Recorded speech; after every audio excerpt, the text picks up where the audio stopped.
when it comes to understanding how the body functions healthily, there is so much bullshit out there. Like, my God, did you almost spit that out? I just choked on my coffee. Brilliant. Oh, that's funny. But seriously, there is so much bullshit out there, and it's who do I listen to? You know, you speak to some people, eat carbs, don't eat carbs, high fat, low fat. You know, dieting's really simple. Just do this, that, the other thing, and by the end of it, like, you speak to 3 different people, and you're told 3 different things, and you want to pull your hair out, and you're like, for fuck's sake, it's just too hard. I'm going to go eat the ice cream. Welcome to 2 Women, Wine and a Dollop of Truth, the hilarious and insightful podcast that gets real with you about love, health, life, and celebrates what it really means to be a woman in today's society. Your hosts, Emily Chadbourne, relationship expert and creator of the Forever Love Formula, and Kelly Bowen, world champion athlete and creator of the Exceptional Living Model. Have a glass of wine or 2 and share what's really working. Hey guys, and welcome to another episode of Women, Wine and a Dollop of Truth. I am your co-host Kelly Bowen, and I'm here with my other beautiful co-host. Hi, my name is Emily Chadbourne, and I am the founder of That Crazy Thing Called Love. And you are tuned into, where are we at? Episode 4? 4? Yeah. Counting We've numbers. done a few recently. Yeah. Not my thing, linear numbers. Welcome to episode 4 of Women, Wine and a Dollop of Truth. And talking of wine, Kelly, what you drinking? Today I'm actually drinking my favourite one. For those of you, this is like my staple, like you can't go wrong with it wine. Oyster Bay, Sauv Blanc, another good New Zealand wine. I seem to like my New Zealand wines. I'd love for somebody to recommend me some really good Australian ones. But yeah, really loving the New Zealand wines and huge fan of the Oyster Bay Sauv Blanc. Taste of the summer, that is. Isn't it? Oh, yeah. It's crisp, and, it's clean. It's just good. Isn't it? Good wine. It goes with everything. I am drinking coffee. Coffee today? Coffee today as opposed to tea. I'm still drinking it out of my teacup. Awesome. Which I'm pretty sure my mum would be flabbergasted at. Coffee out of a teacup? Yes, I'm still abstaining from alcohol for the foreseeable future, so I am revving myself up on caffeine as opposed to wine. Well done. But don't worry about it, my mouth still says inappropriate things. So. Perfect. No worries about that. Don't let the coffee stand in a good way of a good inappropriate comment. So last week we were talking about how our thoughts affect our feelings. And I think, you know, in this crazy world that we live in, quite often we assume that what we feel is what we feel and we don't really have huge amounts of power over it. And we kind of flipped that on its head last week and really talked about how our thinking affects our feeling and not the other way around. Yeah. And we tasked the listeners with a couple of things. And the first was self-talk. So being thankful when your self-talk rocks up and says, you can't do this, it's way too painful, or it's too scary, or it might all go horribly wrong. Mm-hmm. It's about saying, thank you very much. However, my survival instinct is the voice of you, and I don't really need to be listening to you. I'm not in actual physical danger. It's just that the thing that I may or may not be doing is slightly overwhelming because I've never done it before. Yeah. So about acknowledging your self-talk as opposing to trying to sweep it under the carpet and hoping that it goes away. It's just saying, yeah, okay, thanks. However, I am going to continue to do this awesome thing because I myself am awesome. Yes. And also with self-talk about really talking to yourself as you would a child, or I think I gave the example of my niece Megan, or even your best friend. You know, are you the person that you speak poorest to, you know, and can you be a bit nicer to yourself because you're constantly telling the world about how it should be treating you. Yeah. The other thing that we touched on was gratitude to self, being thankful for what we have, thankful for who we are, thankful for what we've got. I have 4 limbs and eyes and ears. And they all work. And they all work, and I'm exceptionally grateful for that. And also, how grateful are we to other people? You know, if someone holds the door open for us, are we being grateful? Are we thankful for our partners? Are we thankful when our children clean the bedroom, even if we've had to ask them 15 times? Yeah, or even if they just annoy the bejesus out of it, the fact that we might have them is a gift in itself. Absolutely.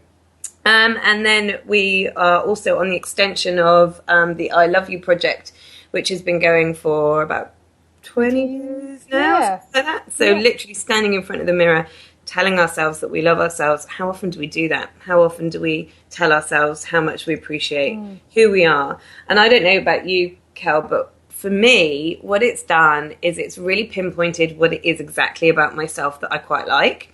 And it's really encouraged me. It's like been a rocket up my arse to go off and do more of that. Yeah. So I really value kindness and gratitude, and I like those things about myself. And I have been a little bit kinder and a little bit more grateful over the last couple of weeks since we've been doing the I Love You project. And I found that really interesting because it means that when I go to bed at night, I'm a bit more at peace with myself because I've been the person I wanted to be.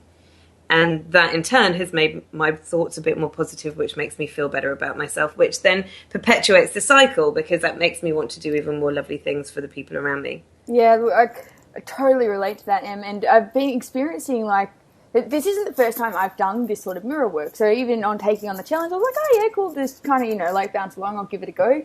Let's see what the next level of it is, because I truly believe that repetition is the breeding ground of mastery. And I don't think when it comes to this kind of stuff and really mastering your mind and using it for you as opposed to it using you, we've got to build that muscle. We've got to build the mental fitness. We have to build the emotional fitness. It's not something that just comes naturally. It's no different to going to the gym. You have to build physical fitness.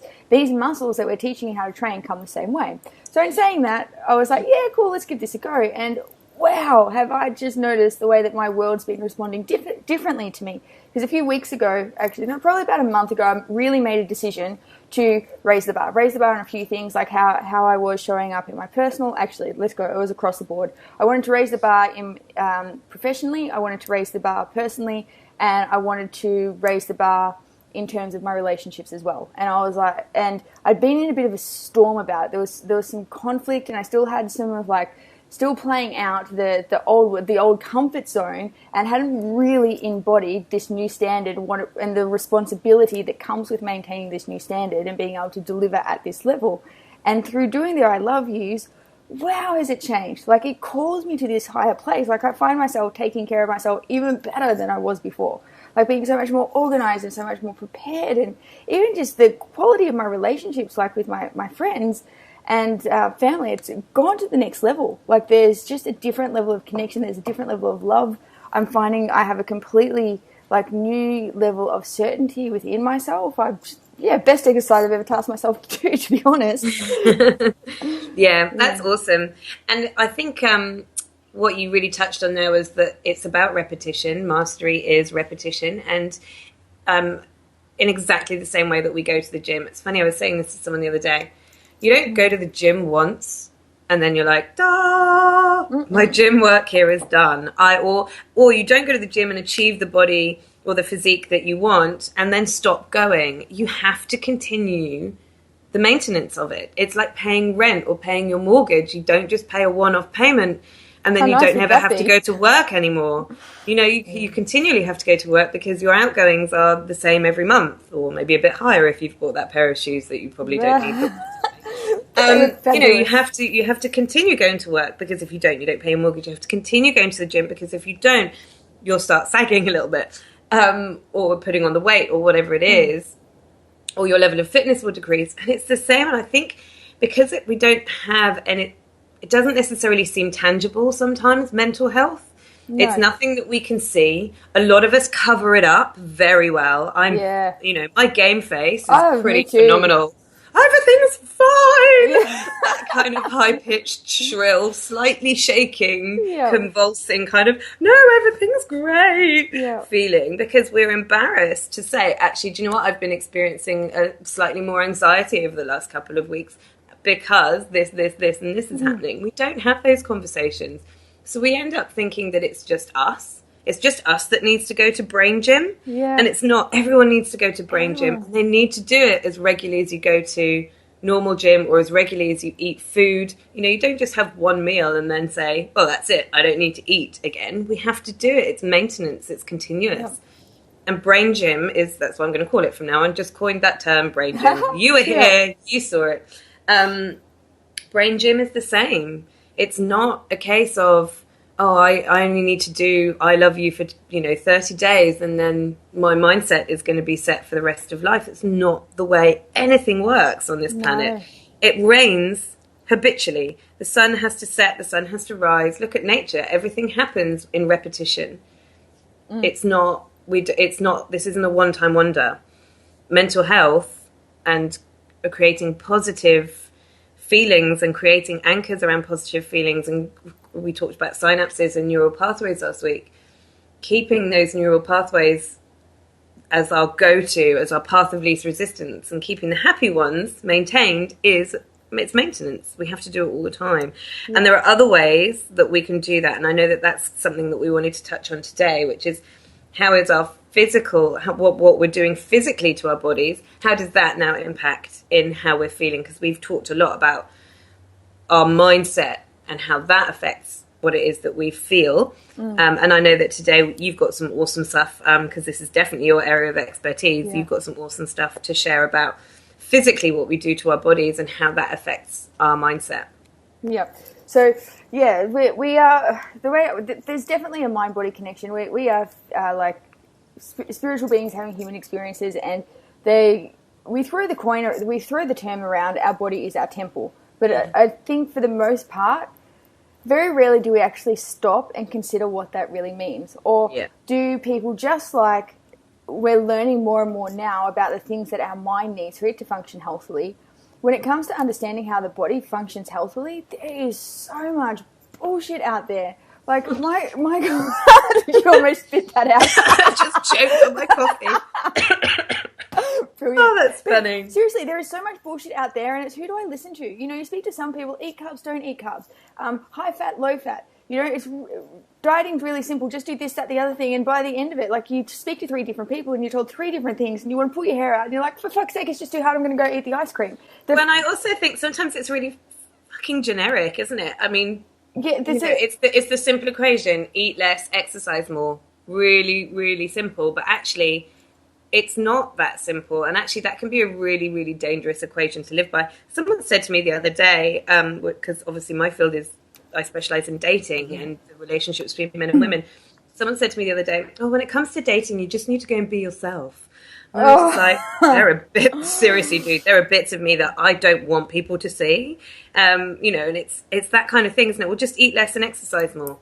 It's actually it's dangerous to give people those really simple, benign sort of equations, because there's so much more to it than that. Oh, there is so much more to it. So what I want to do is just really simplify some things, and to bring a little bit of simplicity back to it, and to help people understand their body a little bit more and how their body's communicating with them. Because just like we have to create a connection between the mind and body, or understand the language of the mind, which is what we've been talking about a lot, it's just as important to understand the language of the body and how it's communicating with us. Because if we don't understand what these signs are, we can easily hurt ourselves and damage ourselves and not even understand why, and it leaves us feeling tired, lethargic, disinterested, and constantly having to fight your own thoughts to try and stay in a happy state. So it's all good to be able to get mentally fit, and if your body's unhealthy, you will get a great opportunity to become mentally fit, because the environment that you're trying to work with is essentially working against you. So you're going to have to use your brain to think positive. It's not going to be a natural thing. So I guess where I want to start with it is, when it comes to feeling good and the body, everything starts with your gut health. So this is something that is not that this isn't something that's spoken about so much in mainstream, but there are some. I think it's the body ecology diet. I can't remember the name of that lady. She talks about gut health as well. It's an awesome book. Highly do recommend it. So it's like you are what you eat kind of thing. Well, it's not you are what you eat. You are what you absorb.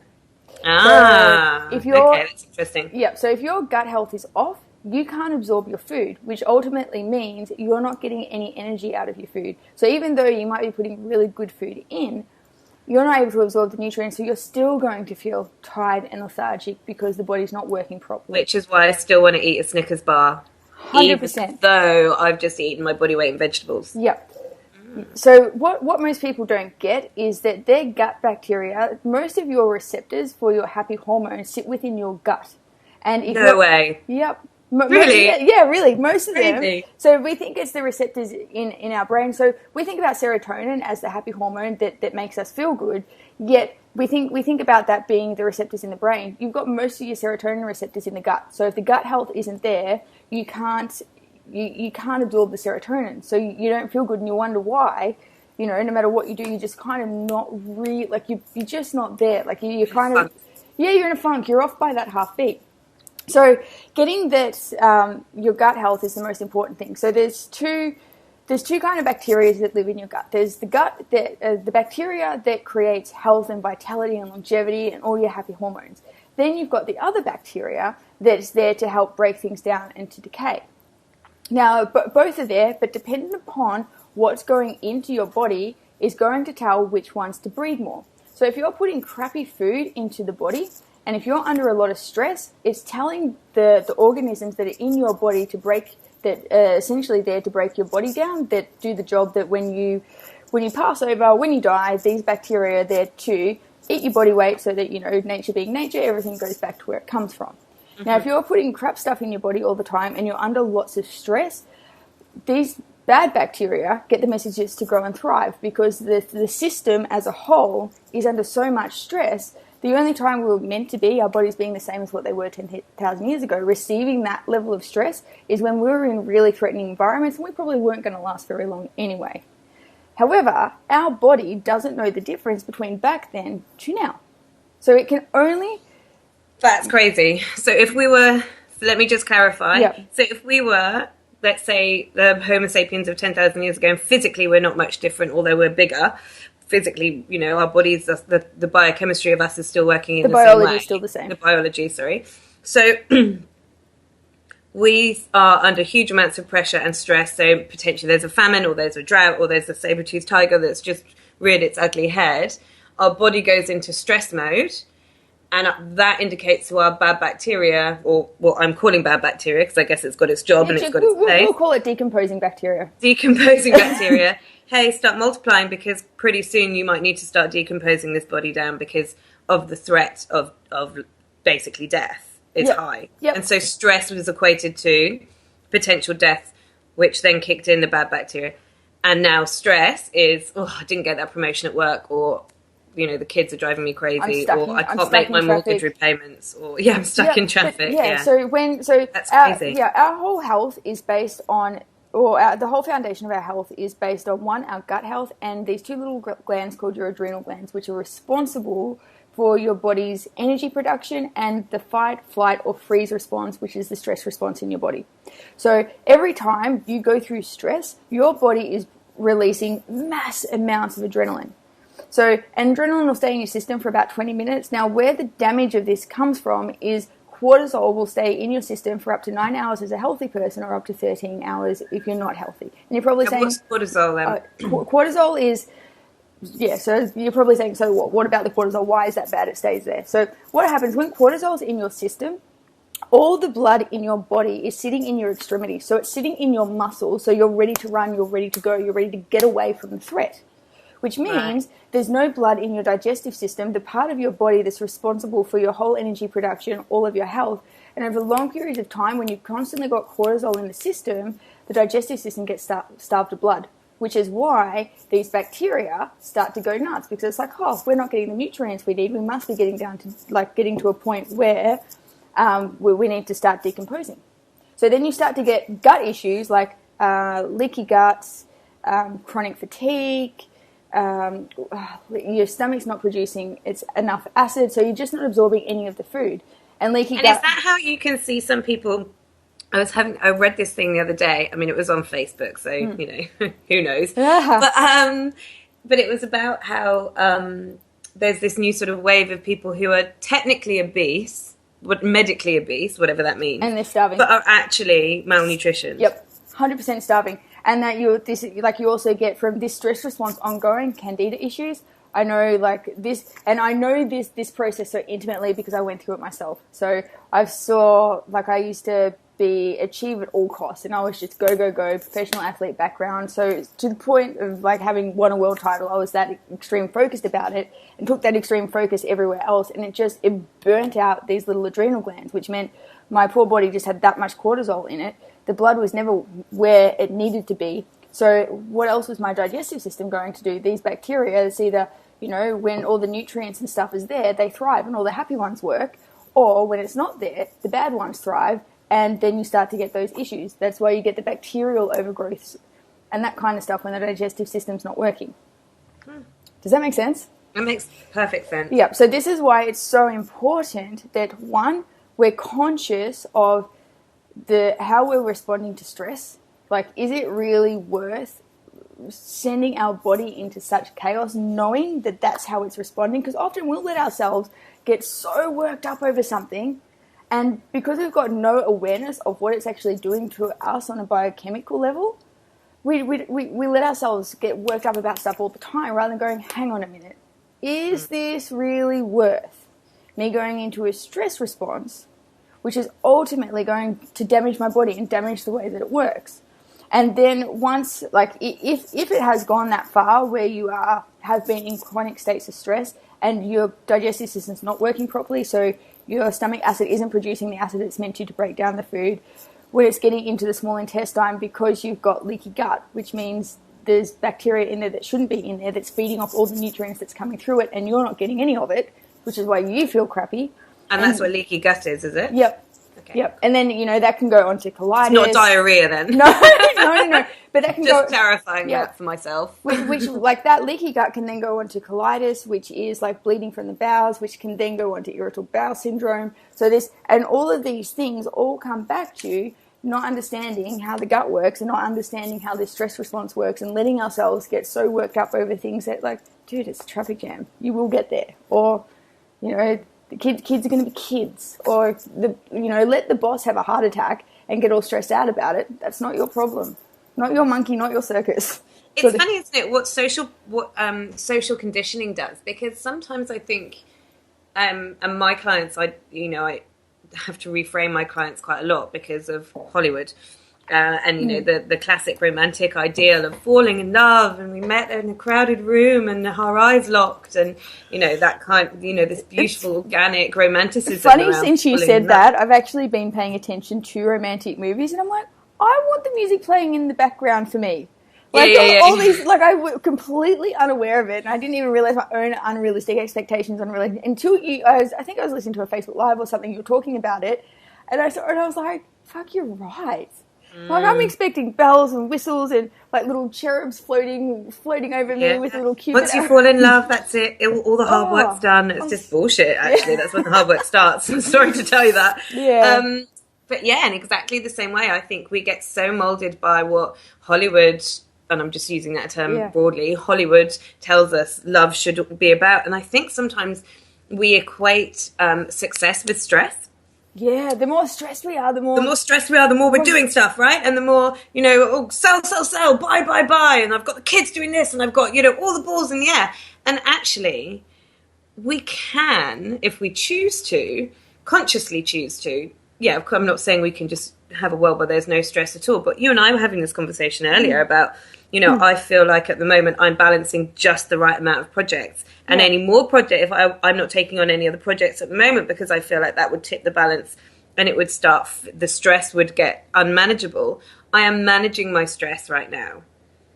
I'm managing the stress that I have, and I'm very aware of my limit, and I don't need to fall into this, I'm really busy and successful, so I need to be stressed kind of feeling. And I think sometimes, even the language we use, I'm stressed, haven't got time to eat properly, it's such a reflection of what we, the drama.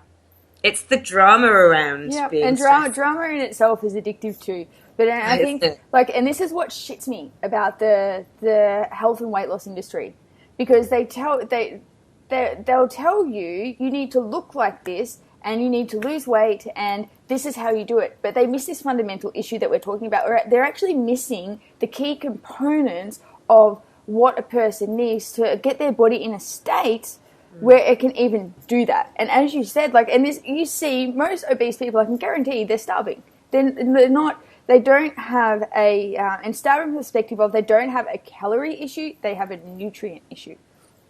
And then the question is, how do we get the body from this state of stress? And essentially, when the body's in this state of stress, essentially the message going to the brain is, as you were saying before, it's either I'm in a famine, So I need to turn my body's fat switches on, slow down my metabolism, which means your energy is going to go down as well.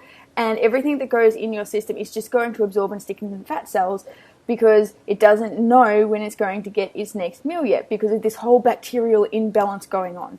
So it's just the messages get all messed up. So even though you might be doing the right thing, you might be going to the gym, you might be exercising, you might be eating the right food, but for some reason it's not lifting.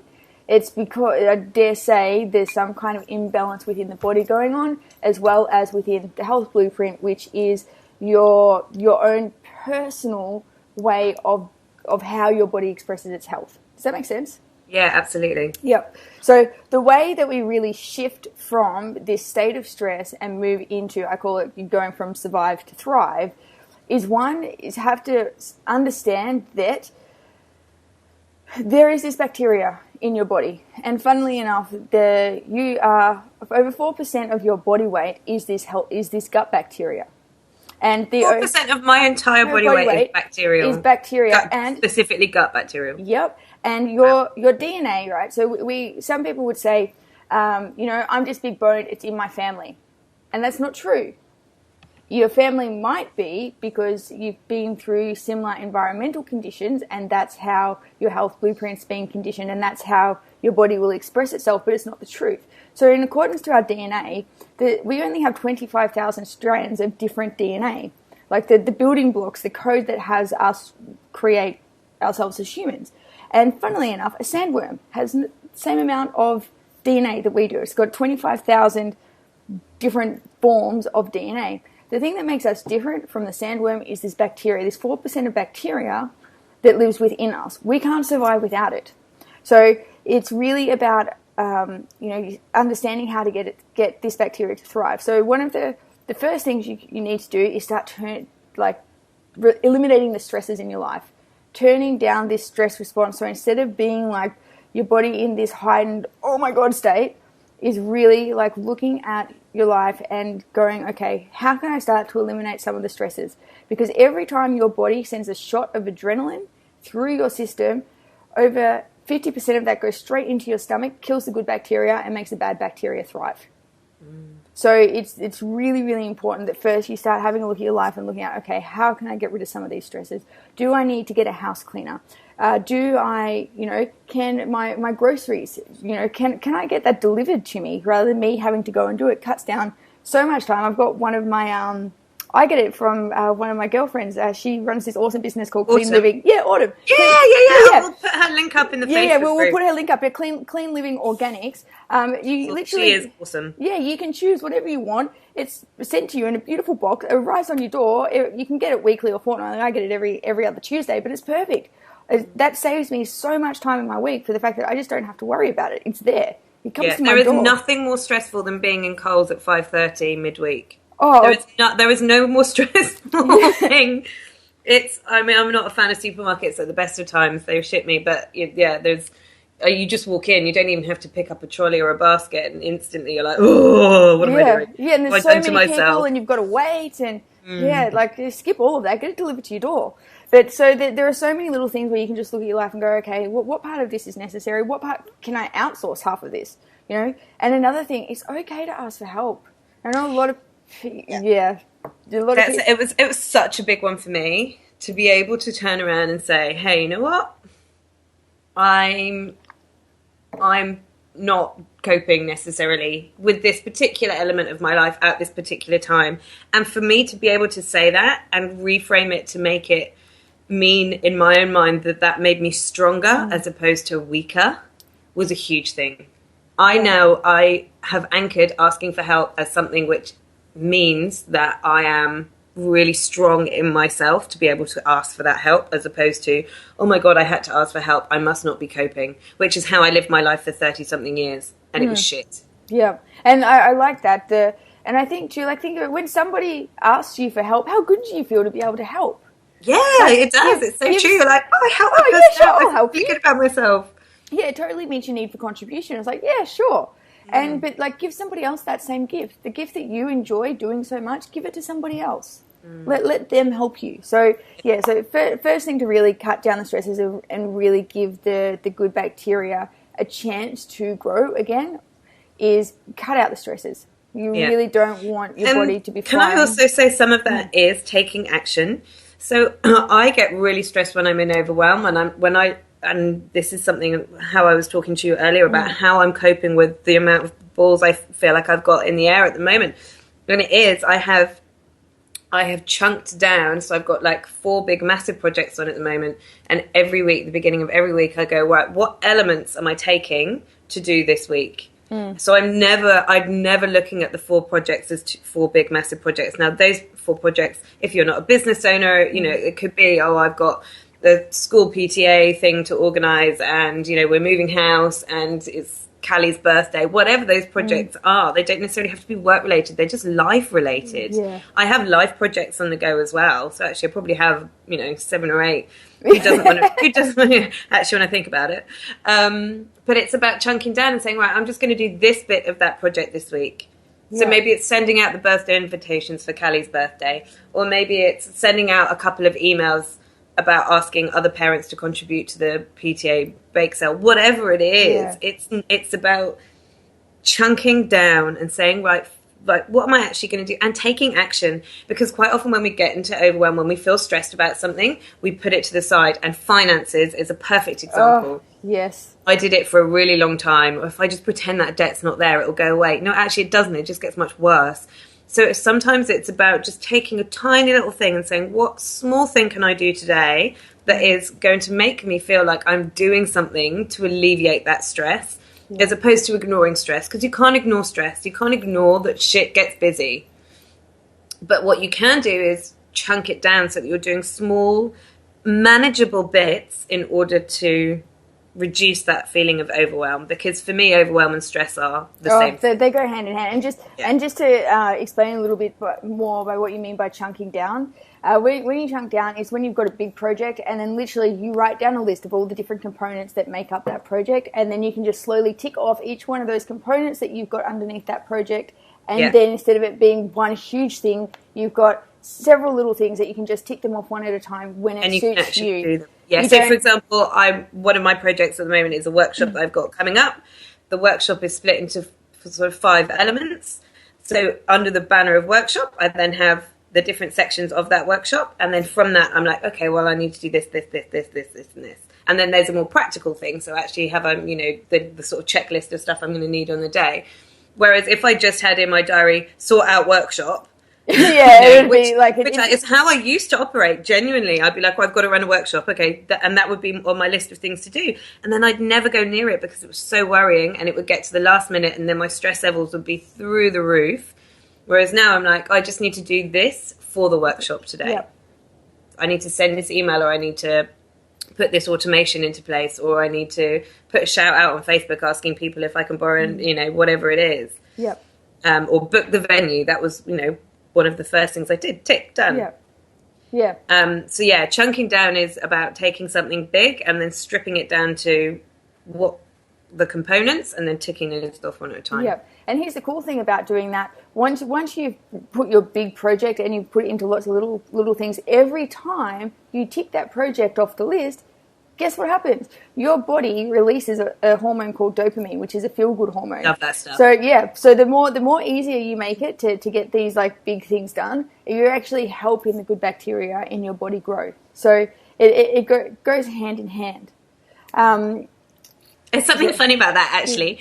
I was, so I'm a massive fan of the list, and I love ticking stuff off my list. And one of the things that was on my list that I hadn't actually written down was pick up dry cleaning the other day. And I went and I did it. I picked it up, and I came back and I realized I hadn't written it on my list. And because I love the ticking off, because I then wrote it on retrospectively so that I could tick it off, just so that I could get my little hit of dopamine for picking up my dry cleaning. List writing is honestly the best for dopamine. So one of the best things that you can do is obviously get the stresses out of your world. Eliminate them as much as you can.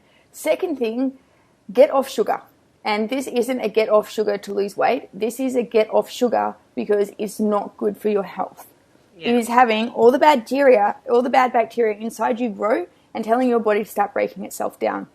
Not only that, though, when it comes to sugar, and this is, again, when it comes to the health and weight loss industry, this is the stuff that I wish people were talking about that I'm not hearing that drives me fucking nuts. So we're going to talk about it. So when it comes to sugar, and so I'm sure you've probably heard the paleo diet. It's actually one I really like because it's high in fat, low in carbohydrates. Not low in carbohydrates because carbohydrates are bad, but because it works with and understands the fundamental principles of the body. Also, anything that's high fat, low sugar is good too. Not because sugar is the enemy, but because of how it interacts with the body.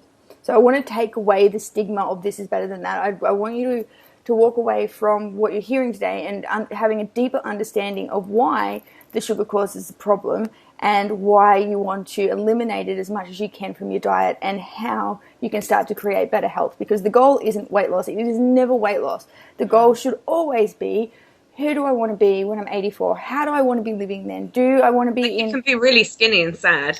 Yeah, you can be a skinny fat person. Yeah. So, I mean, when I was at my skinniest, it was, I was ridiculously skinny for a very long time. And it was because I was working my ass off, so stressed I didn't have time to eat, and I wasn't enjoying my life. Yeah. I'm much plumper now, and I'm far happier.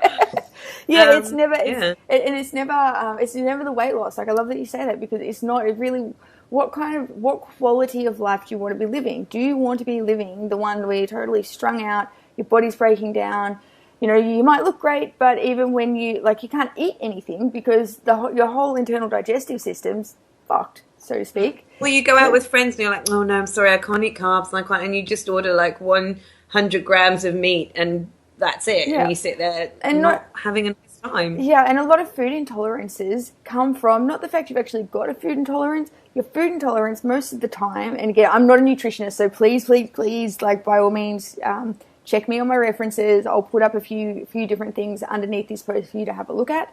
By all means, I'm not a nutritionist. I'm not a doctor. I feel like I need to say that and just get that out there. So, cross-reference everything that I've had to say or share today with your MD or, naturopath or whoever it is that you see, or your dietitian in relation to diet. However, this is just what I've found within my own body. It's all the stuff from the research that I've done and my own curiosity in it, having had my body go through this and get it to a place of health now. So when it comes to, so it's always the goal is, who do I want to be when I'm 84? And I know for me, and I say 84 because that's the average lifespan, I still think I'm going to live to 120 something. Because I've just got so many things to do. Yeah. There's just not enough time to be shuffling off at 84. No, so, and you know what? In order to keep up with myself, I've got to make sure that I'm healthy. It's not about what the physical body looks like, it's how the inside's functioning. So I got real curious. Now, here's the thing with sugar. This is what I've learned about sugar, and it makes so much sense. So when sugar goes in the body, what the body does, it releases a hormone called insulin. And what insulin does, it takes the sugar from the bloodstream and it converts it into fat. Now, usually when you eat a meal, you don't want to have, and I got this statistic from one of my friends who wrote a book about fat loss and about this particular stuff. So Anthony Fass, I can't remember the name of your book, but this little piece of information was brilliant. So, and he was saying that apparently you shouldn't have any more than 5 milligrams of sugar in the bloodstream at any point in time. Now just think about it. It's a teaspoon of sugar, no more than a teaspoon of sugar in your bloodstream at any period of time. Otherwise, it throws all your hormones and stuff out of whack. Now, if you think about the way we eat and you think about all the sugar that's normally in our food, there's way more than that. Yeah. So what's meant to happen is when you eat food, the body turns the food into glucose. Glucose goes into the bloodstream, which is essentially a form of sugar. And the body is meant to use that sugar as energy to do its functioning, right?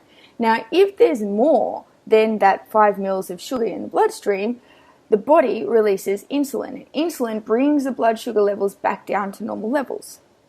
And to do that, it's got to get the sugar out of the blood. It's got to put it somewhere. So usually what it would do, it would put it in the liver storage site. And if the liver storage site's full, it would then stick it in the fat cells. Now, for most of us, because there is so much sugar in our diet that we don't even realize. Like anything in a packet, please don't eat it. It is so full of sugar. Just don't do it. But because there is so much sugar that that happens to go in just from our normal food consumption that we're unaware of, our body is constantly overactive in the production of insulin. So we become what's called insulin resistance. which means every time sugar goes into the blood, it then gets sucked out into our fat cells. And when it comes time for the body to burn the fat, insulin stands outside the fat cells like a dirty big bouncer going, I'm not letting you out. Because like a dirty big bouncer. Yep. Seriously, it stands out in front hilarious. like a dirty big bouncer standing out the front of the club, and instead of saying, I'm not letting you in, it says, I'm not letting you out. Yeah. So, Okay. and it won't let it out because if it puts more energy back into the bloodstream, so if it turns the fat back into glucose, the body knows we've got more sugar coming, and it's like, what am I going to do? What am I going to do with this? I know there's more coming. What am I going to do? And because there's no nutrients in sugar, the body all of a sudden thinks that it's in a famine. So it's like, I'm not getting nutrients, I'm getting calories, and the whole thing just gets all confused. Now, if you are wanting to, the reason why the high-fat, low-sugar diets work, or the low-carb diets work, is because when you're eating foods that are high in fat, the body doesn't produce insulin. So you're not getting, when insulin's in the bloodstream, your body will store fat. When insulin's not in the bloodstream, your body will burn fat. So this is why when you reduce the sugar, the body's actually able to burn fat, which is you're much happier on it. And in this place, all the good bacteria in your gut start to thrive. So this is why it's so important to get off the sugar, because... So how do we get off sugar? Because we also know that sugar is ridiculously addictive. Yep. And I mean, there's that beautiful study. Beautiful? I don't know why I use that word. There's that study that they did between they did an MRI and saw the brain activity, the difference between cocaine and sugar, or the not difference. Actually, as it turns out, it is highly addictive, and it kind of creates that massive. I think it was you that was telling me this actually. The dopamine hit that you get from sugar is pretty phenomenal, and it doesn't stop. No, sugar is more addictive than cocaine. So when it comes to food, what's meant to happen is that when we eat food, we're meant to get a small amount of dopamine released, and then which keeps us going back to eat. Keeps us going back. And this is why, have you ever had your favorite food where you've just eaten and eaten and eaten, and it's like, oh my God, this is so good, and all of a sudden you're like, oh, I don't like it anymore. Yeah, I go through phases with food. I'm like, oh, I'm all about salmon for ages and ages, and then I'm like, oh, gone off salmon. Yeah, and this is why, because your body is so incredibly intelligent, and it is always about preservation of life. So if you were to just eat your favorite food, you wouldn't be getting enough nutrients. So this is what the body does. When you eat the same food over and over again, you'll get a certain amount of dopamine release. Eventually it'll peak, and then the amount of dopamine released every time you eat the food becomes less and less and less and less, which pushes you and forces you to go find something else you like eating. So you get a well-rounded balance of nutrients. Now here's very clever. Like, the intelligence of the body is just phenomenal. It astounds me every time I learn something new or cool about it like that. But now here's the thing. With sugar, when you eat sugar, you get a high amount of dopamine released, but it never tapers off. So the reason why it's so addictive is because you keep getting highly rewarded for it, regardless of how much you eat of it. Or even to the point where you make yourself feel sick on it, and then the next time you eat it, guess what happens? Bang, same level of dopamine. That's why sugar... So interesting. That's why it is so dangerous and so addictive. So, great question you asked me. How do you get off the sugar? There's this really cool little trick. I'm actually... You know what? I've got it here. I'm going to go get it. Give me 2 seconds, because I want, for the viewers that can't see it, for the people listening, I'm going to put this up in the post underneath. But for those of you that can see, I do want to show you this. It's called glutamine. Just give me 2 seconds. And this is the stuff that that Kelly was talking to me about. Actually, nice pants, Kel. Are those purple velour? Oh, she can't hear me. I was just exclaiming, are those purple velvet velour pants that you're wearing? Because if they are, I'm instantly jealous. For those of you who are only listening, Kelly is sporting some rather fetching purple velvet bottom bodywear today. I forgot that. I'm like, you're only going to see my top half. I only need to dress the top half. And then I forgot that never mind. Anyway. Hey, those who are watching, at least she's wearing pants. We can all be grateful for that. That is a good start. But this here, can you see here, this stuff here, it's called glutamine. It is amazing. And if you're wanting to get off sugar, what you need to do is, throughout the course of the day, you need to have the equivalent of 6 teaspoons of this in water. So, you could start off in the morning, have 2, lunchtime, have 2, and in the afternoon, have 2. But what glutamine does is bathe in the neurotransmitters in the brain and stops the craving messages of sugar getting to the brain. So So rather than thinking about, I'm going to stop sugar, you're better off thinking about, okay, I'm going to add in having 6 teaspoons of glutamine in water throughout the day, because that's going to stop the brain craving. When you stop the brain body craving, then it's really easy to stop eating something. But if you try going the other way around, where you've got not only your gut bacteria screaming at you, but your brain is screaming at you, give me this thing. It's no surprise. Give me the reward. Give me my dopamine hit. It's literally like a junkie. Like, give it to me. But when you're trying to work that way, like, I'm going to cut sugar out. I watch people do it all the time. I'm off sugar. How many days it's been? 3. Oh, that's why you're so grumpy. So that's why you're acting like an asshole today. And it's because we've been going the wrong way about it. We've been taught the wrong way about it. And again, like I said, this is the stuff that shits me about the health and fitness industry, because there's so much about it that sets you up to fail. You know, I'm about to set yourself up to win.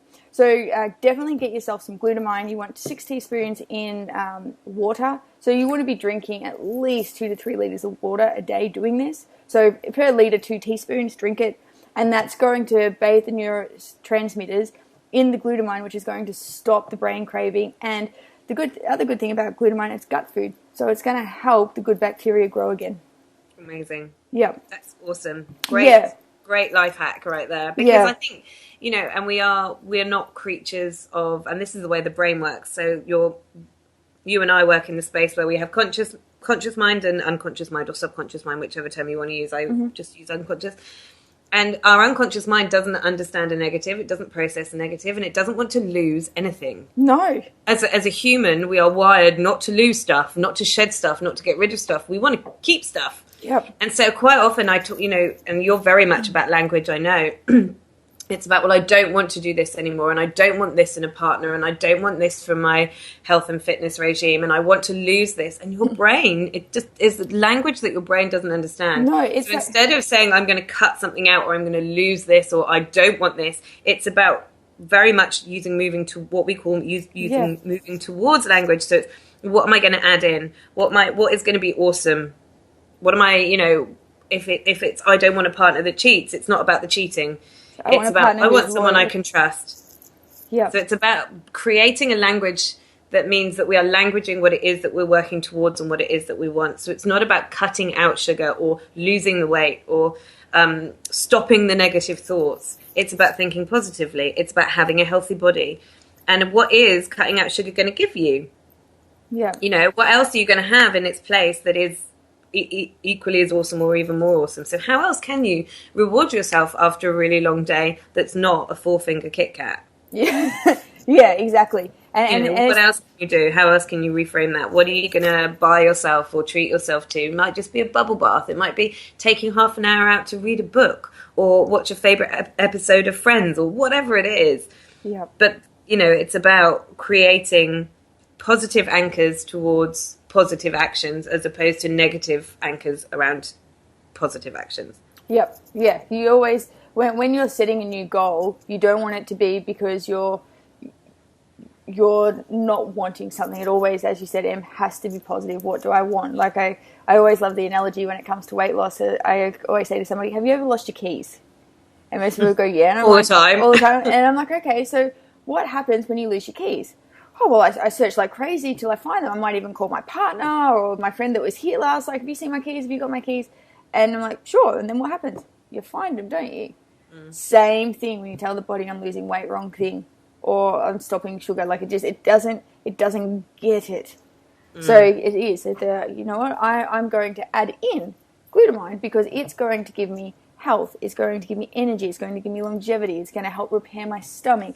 And then what is that going to do? When you've got better health, what is it going to mean? It means I'm going to be able to play with my kids more. It means I'm going to be more present for my partner. It means that, and then it's really about, well, adding in all the cool stuff that is going to happen as a result of adding in glutamine as opposed to cutting out sugar. Yep. And it is, and to be honest, it'll probably take about a week of doing this before the sugar cravings really stop. But if you stick with it and keep for a week and keep doing it until, let's say, do it for 21 days, being 21 days to change a habit, then you should be free of sugar. And then it's also, I guess, understanding too what's in your foods to know how you're getting sneaky sugar or not. And maybe that's something that we can talk about next week. Yeah, in awesome. terms of you know, how do you know whether, like, what kind of sugar, like, if you are consuming sugar? Because there was a really awesome film that I highly recommend you all watching called The Sugar Film. And it was a guy who, you know, goes from eating a high-fat diet to low-carb, and he eats just the normal Australian diet as per recommendation of the Heart Foundation. And in the course of, I think it was like 8 weeks, he puts on 6 kilos just because of the hidden sugar in the food. It's amazing. Like, just What's it called again? The Sugar Film. Oh, that's pretty simple for my brain to remember. Yeah. That film about sugar. What did they call it? The Sugar Film. The Sugar Film. Yeah. I am writing it down though because memory obviously. Yep. I'll send you something. Awesome. But yeah, it's and you know what? I might even I've got a copy of this, and I might even put it up in our group so that you guys can watch it too. Yeah, that's so interesting. Yeah, it's just blows your mind. Like, the things that we're being told to eat that are good for us, that's not. Like, there's just so much misinformation. Good intentions, misinformation. Well, I like to think it's good intentions. Definitely good intentions. And misinformation. Yeah. So, yeah, honestly, look, check it out. And for, I guess, our little giveaways from this one is, you know, let's have a look at your life and see where you can cut the stresses out. And please, let's continue this conversation on the Facebook group and let us help you. Yeah.